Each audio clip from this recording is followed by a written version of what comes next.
नमस्कार, मैं डॉक्टर राशि जैन आप लोगों का स्वागत करती हूँ। आज इस वीडियो को बड़े ध्यान से देखिएगा, क्योंकि ये वीडियो आपको इस वीडियो के अंत तक ही आपके परिजन के मौत के दुख से बाहर ले आएगा, वो भी खींच के बाहर ले आएगा। और ऐसा सच में होगा, क्योंकि आज जिस चैलेंज को आप फेस कर रहे हैं, कई वर्षों पहले, कई सदियों पहले अर्जुन ने भी इसी तरीके के सिचुएशन को फेस किया था। कब किया था? जब वो रण क्षेत्र में अपने परिजनों के खिलाफ लड़ रहे थे। तब वो भी डिमोटिवेट हो गए थे कि मैं जिनसे युद्ध कर रहा हूँ वो युद्ध में मारे जाएंगे। तो श्री कृष्ण से वो कहते हैं कि ऐसे में युद्ध कैसे करूँ, ऐसे में मैं युद्ध कैसे कर सकता हूँ। तो जो बातें श्री कृष्ण ने उन्हें समझाई और जिसके कारण अर्जुन युद्ध कर पाए, वही बातें मैं आपको बताने जा रही हूँ। और मुझे पूरा भरोसा है कि उसके बाद आप अपने इस चैलेंज को बिल्कुल अपने से दूर छोड़ाएंगे, हमेशा हमेशा के लिए। तो बड़े ध्यान से इस वीडियो को सुनिएगा। तो समझिए, अर्जुन कहते हैं कि मैं अपने परिजनों को मार के कुछ भी हासिल नहीं करना चाहता। मुझे ऐसी जीत चाहिए ही नहीं, मुझे ऐसा राज्य चाहिए ही नहीं जो मुझे अपने परिजनों के मौत के कॉस्ट में मिले। तो श्री कृष्ण कहते हैं, बड़े ध्यान से उसको समझिएगा। सबसे पहले तो श्री कृष्ण अर्जुन को समझाते हैं कि आप जिसको मारने की बात कह रहे हैं या आप जो समझ रहे हैं कि सामने वाले पर्सन मर जाएंगे, उसे बड़े ध्यान से समझिए। असलियत में सामने वाला पर्सन नहीं मरेगा, सिर्फ उसकी बॉडी जो है वो मरेगी, सिर्फ शरीर जो है वो मरेगा। तो सबसे पहले श्री कृष्ण ने अर्जुन को ये समझाया कि बॉडी और आत्मा अलग अलग चीज़ें हैं। मतलब जो आप रियल में हैं और जो आपकी बॉडी है, वो दोनों बहुत अलग अलग चीज़ें हैं। इसको आप भी अच्छे से समझिएगा, मैं आपको समझाती हूँ। देखिए, ये जो मेरी बॉडी है वो किससे बनी है, या आपकी बॉडी किससे बनी है, ज़रा सोचिए। बिल्कुल, जो आपके माँ बाप ने खान पान किया और जो आपने खान पान किया, उसी से बनी है ना। तो आप बॉडी कैसे हैं, राइट? तो आप बॉडी कैसे हैं, इसको ज़रा सोचिएगा। इसके बाद आप बोलेंगे कि हो सकता है फिर मैं अपने थॉट मतलब माइंड हूँ। तो मैं आपको बता दूँ कि आपका माइंड भी आपके थॉट से मिलके बना है, राइट? जैसा आप सोचते हैं वही तो आपका मन बनता जाता है, राइट? तो आप मतलब मन भी नहीं है, तो फिर आप क्या हैं? बिल्कुल, आप ऊर्जा हैं, एनर्जी हैं। क्या है? एनर्जी हैं, सोल है। तो जब भी किसी की मौत होती है तो आप खुद सोचिए क्या मरता है।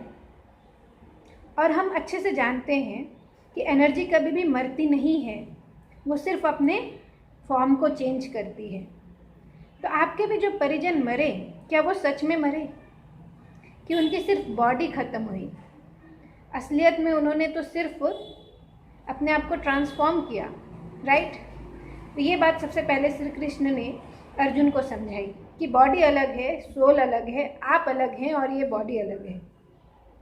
इसके बाद उन्होंने बहुत इम्पॉर्टेंट पॉइंट बताया, और जो मैंने अभी बताया ना, उसको आप अगर ध्यान से सोचें तो आधी परेशानी तो आपकी वहीं ख़त्म हो जाएगी।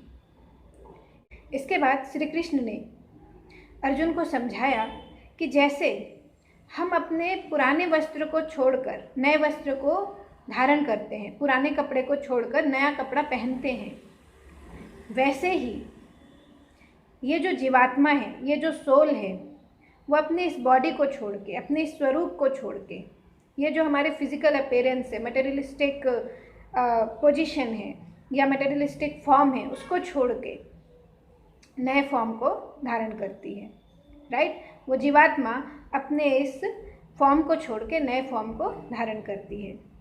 ये उन्होंने अर्जुन को बताया। अब इस बात को समझिए कि आप की सोल कब अपने आप को चेंज करती है, कब वो बॉडी को चेंज करती है, इसको बड़े ध्यान से समझिएगा। देखिए, हम और आप हमेशा इस दुनिया में जब भी आते हैं तो एक पर्पस के लिए आते हैं, कुछ चीज़ें सीखने के लिए आते हैं। तो जब वो चीज़ें हम सीख लिए होते हैं, जब हमारा पर्पस सॉल्व हो जाता है, पूरा हो जाता है, तभी ये जो जीवात्मा होती है, ये जो सोल होती है, एनर्जी, स्पिरिट होती है, वो अपने स्वरूप को चेंज करती है। और अगर वो यहाँ बनी रहेगी तो सोचिए क्या महत्व रह जाएगा उसका। इसको बड़े ध्यान से समझिएगा। यू नो व्हाट, ये जीवात्मा का अपने स्वरूप को बदलना बिल्कुल एक तरीके से कोकून का, बड़े ध्यान से सुनिएगा, कोकून का बटरफ्लाई में चेंज होना है, राइट। जीवात्मा का अपने स्वरूप को चेंज करना बिल्कुल वैसा ही है जैसे कोकून का बटरफ्लाई में चेंज होना। तो इसमें क्या गलत है? और क्या कुछ भी लॉस हुआ? नहीं, आप बोलेंगे ट्रांसफॉर्मेशन हुआ और ये अच्छे के लिए हुआ। तो यही तो श्री कृष्ण कह रहे हैं कि ये भी कुछ गलत के लिए नहीं होता है। जीवात्मा जो अपने स्वरूप को बदलती है उसमें भी कुछ गलत नहीं है और वो मरती भी नहीं है, राइट। अब इसके बाद आगे की बात समझिए जो श्री कृष्ण ने बहुत ही अच्छी समझाई। अर्जुन अभी भी इन चीज़ों को नहीं समझ पा रहे थे। जैसे हम और आप अपने दुख से बाहर नहीं आ पाते ना, वैसे ही अर्जुन भी अपने दुख से बाहर नहीं आ पा रहे थे। तब श्री कृष्ण ने बहुत पावरफुल बात बताई अर्जुन को, और वो मैं अभी आपको बताती हूँ, बड़े ध्यान से समझिएगा। उन्होंने अर्जुन को बताया कि अगर तू मेरी ये बात नहीं भी मानता कि आत्मा अविनाशी है, अमर है, वो कभी ना जन्मती है ना कभी मरती है, तो भी तुझे शोक नहीं करना चाहिए। और शोक इसलिए नहीं करना चाहिए क्योंकि अगर इस दुनिया में कोई चीज़ आई है, किसी चीज़ का जन्म हुआ है, तो वह मृत्यु को प्राप्त होगी, और जिसकी मृत्यु होगी उसका जन्म जरूर होगा। और इसीलिए हे अर्जुन तुझे शोक नहीं करना चाहिए। सोचिए कितना पावरफुल है। हम और आप यही तो कर रहे थे इतने दिनों से, राइट। तो सोचिए ये कितना पावरफुल है। चाहे हम इसे आत्मा के हिसाब से समझ लें या मटेरियलिस्टिक चीज़ों के हिसाब से समझ लें, मतलब आध्यात्मिक दृष्टि से देख लें या मटेरियलिस्टिक दृष्टि से हम इसे देख लें, तो भी हम अपने लाइफ में ये जो परेशानी है इससे बाहर आ सकते हैं। और आई होप आप अभी तक उस परेशानी से ऑलरेडी बाहर आ चुके होंगे। आप भी अर्जुन की तरह बिल्कुल उस परेशानी से बाहर आ चुके होंगे, राइट। और मुझे लगता है कि आपको ये वीडियो बहुत पसंद आया, तो आप इसे ज़रूर शेयर करने वाले हैं। और ऐसा जब आप करेंगे तो मुझे भरोसा है कि आप कई लोगों की परेशानी, कई लोगों का दुख ख़त्म कर सकेंगे। और जो मैंने आपको चीज़ें बताई वो बताई गीता के अध्याय 2 के 22वें, 26वें और 27वें श्लोक से। और पूरा डिटेल में अगर आप चीज़ें जानना चाहते हैं तो मैं चाहूँगी कि आप भगवद गीता ज़रूर उठा के पढ़ें। Bhagavad Gita as it is यथारूप जो है वो ज़रूर आप पढ़ें। उसमें बहुत कमाल की चीज़ें हैं। ये तो एक छोटा सा हिस्सा था।